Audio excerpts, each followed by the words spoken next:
Hi all, എല്ലാവർക്കും career മേക്കേഴ്സിന്റെ പുതിയൊരു വീഡിയോയിലേക്ക് സ്വാഗതം. നമ്മൾ എത്തിയിരിക്കുന്ന SSC CGL ഒരു പ്രീവിയസ് ഇയർ ക്വസ്റ്റ്യനുമായിട്ടാണ്. ക്വസ്റ്റ്യനിലേക്ക് പോവാം.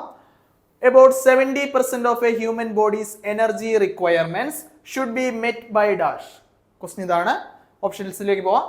Option A amino acid, option B fat, option C lipid, option D carbohydrates. ഏതായിരിക്കും ഉത്തരവായിട്ട് വരിക? ഓപ്ഷൻ ഡി ആയിട്ടുള്ള കാർബോഹൈഡ്രേറ്റ്സ്. കാർബോഹൈഡ്രേറ്റ്സ് ആണ് ക്വസ്റ്റ്യൻ ഉത്തരം. എന്താണ് കാർബോഹൈഡ്രേറ്റ്സിന്റെ സിംപ്ലസ്റ്റ് യൂണിറ്റ് എന്നോട് മനസ്സിലാക്കി വെക്കണം. കാർബോഹൈഡ്രേറ്റ്സിന്റെ സിംപ്ലസ്റ്റ് യൂണിറ്റ് എന്താണ്? ഗ്ലൂക്കോസ് ആണ്. Glucose is a simplest unit of carbohydrate. അതേപോലെ അമിനോ ആസിഡ് എന്ന് പറയുന്നത് എന്തിന്റെ സിംപ്ലസ്റ്റ് യൂണിറ്റ് ആണ്? It is a simplest unit of protein. പ്രോട്ടീന്റെ സിംപ്ലസ്റ്റ് യൂണിറ്റ് ആണ് അമിനോ ആസിഡ് എന്ന് പറയാം. പ്രോട്ടീൻ അറിയപ്പെടുന്ന മറ്റൊരു പേരും എല്ലാവർക്കും അറിയാം, എന്താണ്? ബോഡി ബിൽഡിംഗ് ഫുഡ് എന്നറിയപ്പെടുന്ന ഫുഡാണ് എന്ത്? പ്രോട്ടീൻ എന്ന് പറയുക.